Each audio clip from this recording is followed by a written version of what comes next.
Self isolation করতে হবে। কেউ যদি ইনফেক্টেড হয়ে যায় তাকে ঘরের মধ্যেই থাকতে হবে, সে সবাইকে যে আর সেটা ছড়াবে না।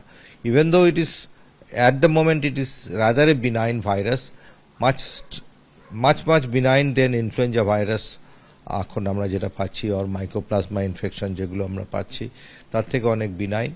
তো মনে হয় যে এখনো প্যানিক করার মতন সিচুয়েশন কিছু আসেনি, তবে আসবে না সেটা বলা যায় না। এবছর রাজ্যে প্রথম করোনা আক্রান্তের মৃত্যু, কলকাতায় করোনা আক্রান্তের মৃত্যু হয়েছে এবং একদিনে রাজ্যে করোনা আক্রান্তের সংখ্যা বেড়েছে 41 জন। রাজ্যে মোট আক্রান্ত বেড়ে 372, মাত্র 4 দিনে করোনা আক্রান্তের সংখ্যা 256। আমাদের প্রতিনিধি সন্দীপ সরকার রয়েছেন এই মুহূর্তে, সরাসরি চলে যাব। সন্দীপ, রাজ্য সহ সারা দেশের করোনা পরিস্থিতি কোন পর্যায়ে দাঁড়িয়ে রয়েছে, কতটা চিন্তার এই পরিস্থিতি?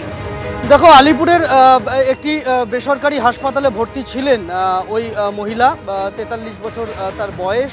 তার একাধিক সমস্যা ছিল, তার হৃদযন্ত্রের সমস্যা ছিল বলে চিকিৎসকেরা বলছেন। তার পাশাপাশি কিডনির সমস্যা ছিল এবং তার পাশাপাশি প্রায় 7 দিন তাকে ভেন্টিলেটর সাপোর্ট সিস্টেমে রাখার হয়েছিল এবং যার জেরে সংক্রমণ, সেই সংক্রমণের মাত্রা শরীরে অনেকটা বেড়ে গিয়েছিল এবং সেপটিক শকে তিনি চলে যান।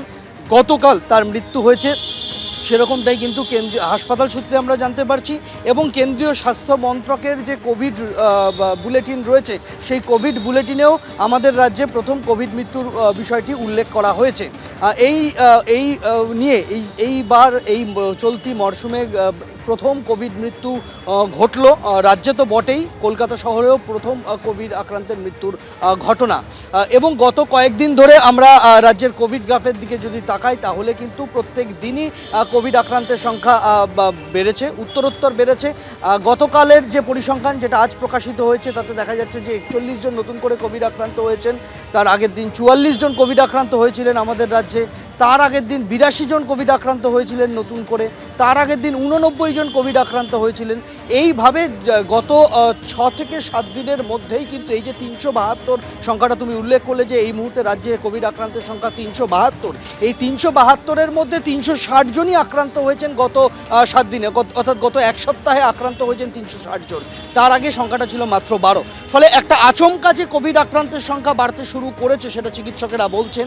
এবং তবে চিকিৎসকেরা এটাও বলছেন যে এই মুহূর্তে উদ্বেগের কোনো কারণ নেই, কেননা যারা বয়স্ক মানুষ, যাদের কোমরবিডিটি রয়েছে তারা ছাড়া বাকিদের উদ্বিগ্ন হওয়ার বিষয় নয়, সতর্ক থাকতে হবে। কোনো রকম ঢিলে দিলে কিন্তু পরিস্থিতি হাতের বাইরে চলে যেতে পারে, এই আশঙ্কা প্রকাশ করেছেন তারা।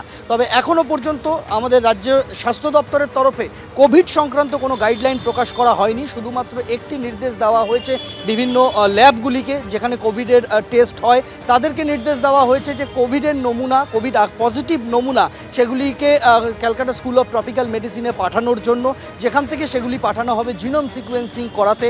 অর্থাৎ দেখে নিতে চাইছে রাজ্য সরকার, স্বাস্থ্য দপ্তর, যে যারা আমাদের রাজ্যে করোনা আক্রান্ত হচ্ছেন তারা কোন স্ট্রেনের দ্বারা আক্রান্ত হচ্ছেন, ভাইরাসের চরিত্রের কি পরিবর্তন হয়েছে এটা বুঝে নিতে চাইছেন। এর বাইরে কোনো গাইডলাইন কিন্তু এখনো পর্যন্ত স্বাস্থ্য ভবনের তরফে আসেনি। সন্দীপ, তুমি আমাদের সঙ্গে থাকো।